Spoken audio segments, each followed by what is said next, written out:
Bismillah. Assalamu alaikum. At what point does the mass intentional killing of innocent civilians constitute a genocide? The most powerful nation in that region, one of the most powerful militaries of the world, is bombing one of the most defenseless communities on the face of the earth. And yet still, we are not allowed to call it a genocide. Our own Foreign Secretary, Anthony Blinken, said this is not a genocide. South Africa, that is keeping alive the legacy of Nelson Mandela, is suing Israel in the International Court of Justice, the highest court in the world. And they are charging the country with genocide. In response, Israel has said any accusations of genocide is nothing other than anti-Semitism. I say loudly and clearly, we need to call a spade a spade. This is not anti-Semitism. It is speaking the truth.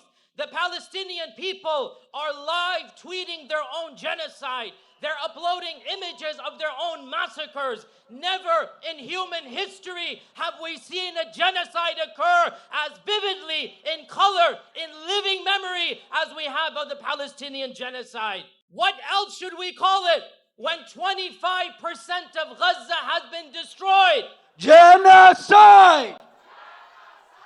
What do we call it when 500,000 people have been displaced from their land? Genocide!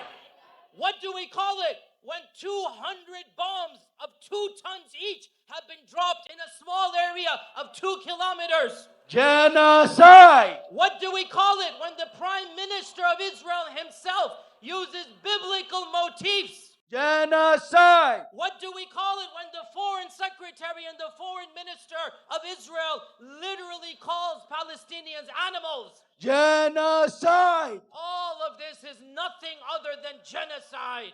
And I say loudly and clearly, this is not anti-Semitism. As I see the crowd in front of us, there are hundreds of Orthodox rabbis, thousands of Jewish people. These are our brethren. These are our brethren. They are the real followers of Moses. They are the ones who make the children of Israel proud. These are the people who drove the nation of Israel. Clearly, as a person of faith, that it is not your ancestry that makes you blessed. It is your piety that makes you blessed. And I have a message to the Christians of this country. Where would Jesus stand in this conflict? Do you think he would be on the side of the oppressor, or do you think he would be on the side of the oppressed? I urge every Christian of this country to listen to the beautiful sermon given in Bethlehem 2 weeks ago on Christmas by the pastor of Bethlehem called Christ Under the Rubble. Listen to that sermon from one Christian to the others of this country and see for yourselves where Jesus would have stood. And I have a message. To my fellow Americans. I am an American, born and raised in this country. There is much in this country that I'm proud of, but there are aspects that are very, very depressing, very sinister. And what comes to mind is one of the words of the founding fathers, Thomas Jefferson. Thomas Jefferson, in looking at slavery, he writes in his diaries, I tremble at the injustice that I see because the God of justice does not sleep. And it's only a matter of time before the justice of God will be manifest, end quote. I too look at our country, and while I love it from the bottom of my heart, and I want the best for this country, I also say that no country that supports tyranny will ever flourish. No country that supports genocide will ever flourish. No country that kills innocent people will ever flourish. Oh, people of America, if you want your country to flourish, and I want it to flourish, if you want it to be blessed, I urge you to take a long and hard look at our irrational relationship with Israel. We have given Israel more money than any other country on the planet. In the last 75 years, we have given Israel more than $250 billion. Since World War II, America has used its veto power in the UN around 90 times, more than half of them for the country of Israel. Who does America support? Us Americans or another country? Why are our tax dollars being spent in the Middle East? We need to take our tax dollars and spend them here. We do not need to be involved in another military conflict. And instead of helping the defenseless people of Palestine, instead of asking for a ceasefire, our president unilaterally bypassed Congress and bombed one of the most disenfranchised, disempowered countries, that is Yemen. What shame on this president. Are we not sick of going to war, one war after another? When are we going to learn? This is our tax dollars. This is our country. For how long are we going to bomb? For how long are we going to invade? Where is our country and our interest? So I say loudly and clearly, this is not about Palestine.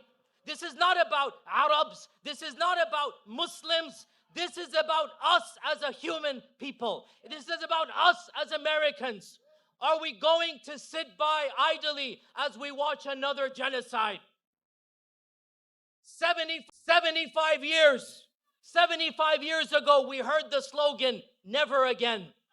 We now have the opportunity to stand up and say, yes, indeed, never again. Not in my name, not in my name, not in my name. Shame to every single congressman or woman who supports this genocide. Shame to every single senator who supports this genocide. Shame to our Secretary of State. Shame to our president. And I say, we have judged you as losers and failures, and God will judge you in the hereafter. 80% of Americans under the age of 35 have sympathies with the Palestinian people. Every single week, the percentage of the next generation that is changing its mind is increasing. Do you not realize our government, the elites, the powers are becoming paranoid and fanatical? They're banning TikTok, but they have lost the war. Globally, they have lost the war. They have lost the support of the majority, if not all of mankind. And our one country is left standing. All of the EU, all of the other countries, they've withdrawn. It's only our country. So this is the time to become active. This is the time to tip over.